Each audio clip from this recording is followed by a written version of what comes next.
Bonsoir la prolongue, j'espère que vous allez bien. Juste avant de commencer cette vidéo, coup de soleil, voilà, c'est tout pour moi. Vidéo donc réaction concernant la journée de football qui s'est bien déroulée, quand même 14 buts en 3 matchs, c'est bien, hein. Beaucoup se plaignaient du manque de spectacle, bah 14 buts mon gars, en 3 matchs, en une journée, c'était pas mal. Bon, en même temps, c'est vrai que les 7 buts de l'Angleterre-Panama, ça a bien aidé, hein, victoire 6-1 des Anglais. Bon, c'est vrai aussi que le 2-2 entre le Sénégal et le Japon, ça a pas mal aidé. Et puis le 3-0 de la Colombie face à la Pologne, ça a bien aidé. Bon, globalement, les 3 matchs ont été très prolifiques, très agréables à regarder.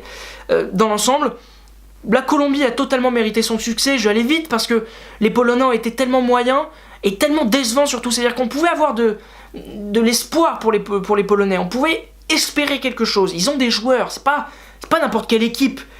Mais le système utilisé avec 3 défenseurs, Krychowiak en meneur de jeu, ça sentait pas l'ambition dans le jeu, et ça s'est confirmé, c'était beaucoup de longs ballons. Lewandowski était tout seul à essayer de se démener au milieu d'une défense colombienne qui a été solide, vraiment très solide.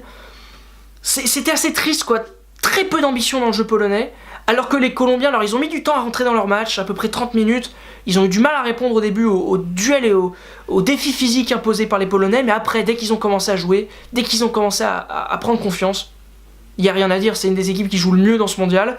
Des joueurs comme Rames, Cuadrado, Falcao, Quintero, bon, évidemment que tu sais manier le ballon, évidemment que tu sais jouer au foot, en plus tu as des défenseurs centraux qui savent faire des relances, ouais, c'est impressionnant, c'était une orgie de foot à partir de la 30e minute.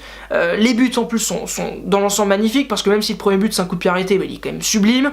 Le deuxième but, n'en parlons pas, le troisième but il est magnifique sur ce contre assassin avec cette passe de Rames Rodriguez. Oh là là, la passe de Rames, homme du match. Et vraiment ce mec là, quand il joue comme ça, quand il est confiance, quand il est heureux dans sa tête, ça se voit déjà sur le terrain. Et puis ouais, il éblouit les matchs quoi. Il est incroyable, c'est lui qui m'a mis ce coup de soleil là, c'est lui. Il était on fire, c'était le soleil du match, il m'a donné ça. J'ai pris un coup de Rames maintenant on va dire, ok. C'était le soleil colombien ce soir. Mais plus sérieusement, donc la Colombie a mérité son succès. Et ils vont se qualifier, même si c'est pas fait, hein, mathématiquement, ils sont 1 point derrière le Japon et le Sénégal qui sont donc séparés sur un match nul en fin d'après-midi. Ça sent quand même pas très bon pour le Sénégal parce qu'ils vont devoir se taper les Colombiens. Et même si le Sénégal fait une bonne compétition, même si le Sénégal fait une bonne Coupe du Monde, les Colombiens, ça y est, ils sont lancés là. Les Colombiens, faut pas les embêter, ils sont prêts. Et le Sénégal, bah ils ont fait un bon match contre le Japon, mais ils auraient pu perdre le match comme ils auraient pu le gagner. Enfin, t'as aucune certitude avec cette équipe aussi du Sénégal.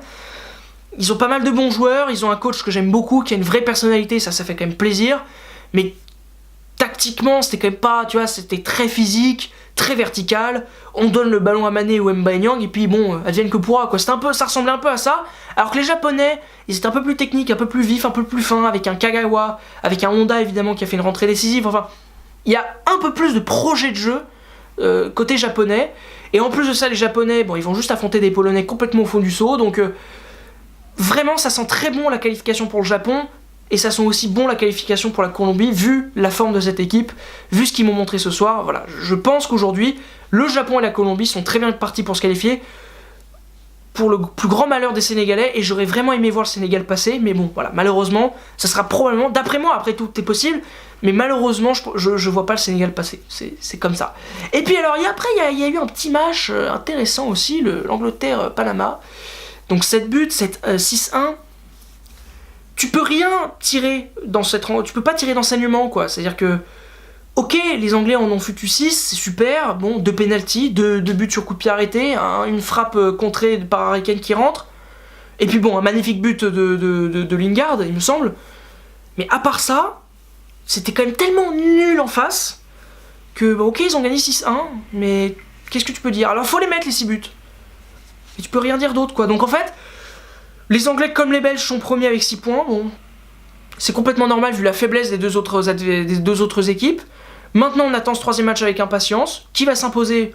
Ça j'en sais rien. Même si j'ai quand même la légère impression que les Belges m'ont plus impressionné parce qu'ils ont été plus réguliers que les Anglais, qui ont vécu un premier match compliqué, parce que beaucoup de gens disent que c'était une belle victoire. Non, c'est un match compliqué. La deuxième rencontre était bien meilleure. Les Belges, ils ont vécu une première mi-temps face au Panama assez insupportable où ils n'ont pas été bons, mais après deuxième mi-temps ça a été très solide.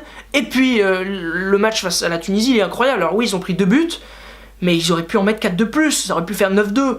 Donc au bout d'un moment, voilà, ok, t'as pris 2 buts, mais t'en as surtout mis 5, et t'aurais pu en mettre beaucoup plus si Batshuayi avait été un peu plus précis et avait eu surtout un peu plus de réussite. Donc voilà, cette rencontre-là, en tout cas, Belgique-Angleterre, ça va être très intéressant de suivre ça. Pour l'instant, léger avantage aux Belges, dans mon esprit, mais les Anglais sont sur la pente ascendante. Donc pourquoi pas un grand match. Donc voilà pour cette journée, j'espère qu'elle vous aura plu, évidemment, cette petite vidéo réaction sur la prolongue. Si c'est le cas, vous vous abonnez, vous likez, vous partagez, enfin bref, vous faites ce que vous savez faire de mieux, finalement. Hein, et à demain pour de nouvelles aventures, évidemment, sur la chaîne La Prolongue. Ciao.